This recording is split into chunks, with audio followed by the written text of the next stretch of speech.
ನಿನ್ನೆ ಒಬ್ಬ scrap TV ಮಾಧ್ಯಮವೊಂದರಲ್ಲಿ ಮಾತಾಡ್ತಾ ಬೊಬ್ಬೆ ಹಾಕ್ತಾ ಇದ್ದ. ಈ ಸ್ಕ್ರ್ಯಾಪ್ ಯಾರು ಅಂತ ನಿಮಗೂ ಗೊತ್ತಿರಬಹುದು.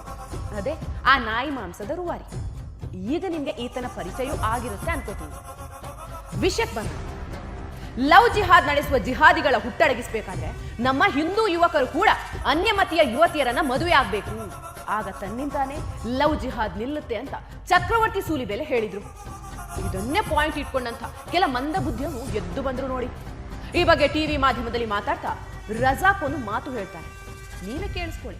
ನಿಮ್ ಧರ್ಮದ ನಿಮ್ಮ ಸಮುದಾಯದ ಸ್ಕ್ರಾಪ್ ನ ತಗೊಬಂದ್ಬಿಟ್ಟು ನಮ್ಮ ಸಮುದಾಯಕ್ಕೆ ಕಟ್ಕೊಂಡ್ಬಿಡ್ತೀರಾ. ಇವಾಗ ನೀವ್ ಹೇಳ್ತಿರೋದು ಏನು? ಸ್ಕ್ರಾಪ್ ಅನ್ನೋ ವರ್ಡ್ ಬಳಸಂಗಿಲ್ಲ. ಏನು ಯಾಕಿಲ್ಲ? ಒಂದ್ ನಿಮಿಷ ಯಾರು ಹೇಳ್ತಾ ಇದ್ದೀರಾ ನೀವು? ಒಂದ್ ನಿಮಿಷ ದಯವಿಟ್ಟು. ನಮ್ಮ ಹೆಣ್ಣು ಮಕ್ಕಳ ಬಗ್ಗೆ ಯಾವನಾದ್ರೂ ಈ ತರ ನೀಚ ಹೇಳಿಕೆ ಕೊಟ್ರೆ ನಾವು ಕೇಳಿಸ್ಕೊಂಡು ಸುಮ್ಮನಿರ್ಬೇಕಾ? ಕೇಳಿದ್ರಲ್ವಾ, ಹಿಂದೂಗಳು ಸ್ಕ್ರಾಪ್ಗಳಂತೆ, ಮುಸಲ್ಮಾನ ಹೆಣ್ಣು ಮಕ್ಕಳ ತಂಟೆಗೆ ಹೋದ್ರೆ ಸುಮ್ಮನೆ ಬಿಡೋದಲ್ವಂತೆ. ಅಯ್ಯೋ ತಗಡೆ, ನಾವು ಇದನ್ನೇ ಹೇಳ್ತಾ ಇರೋದು ಮಿಸ್ಟರ್ ರಜಾಕ್. ನಮ್ಮ ಧರ್ಮದ ಹೆಣ್ಣು ಮಕ್ಕಳ ತಂಟೆಗೆ ಬಂದ್ರು ಕೂಡ ಹುಷಾರ್ ಅಂತಾನೆ ನಾವು ಹೇಳ್ತಾ ಇರೋದು. ತಮ್ಮ ಬುಡಕ್ಕೆ ನೀರು ಬಂದಾಗ ಈ ರಜಾಕ್ನಂತಹ ಕೆಲ ಸ್ಕ್ರಾಪ್ಗಳಿಗೆ ಯಾವ ರೀತಿ ಉರಿ ಬೀಳುತ್ತೆ ನೋಡಿ. ನಮ್ಮ ಹಿಂದೂ ಯುವಕರು ಮದುವೆ ಆದ್ರೆ ಚೆನ್ನಾಗಿ ನೋಡ್ಕೊಳ್ತಾರೆ.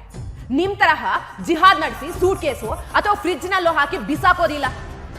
ಮತ್ತೊಮ್ಮೆ ಹೇಳ್ತಾ ಇದ್ದೀನಿ, ನಿನ್ನಂಥ ಸ್ಕ್ರಾಪ್ಗಳು ಹಿಂದೂಗಳ ತಂಟೆಗೆ ಬಂದ್ರೆ ಹುಷಾರ್.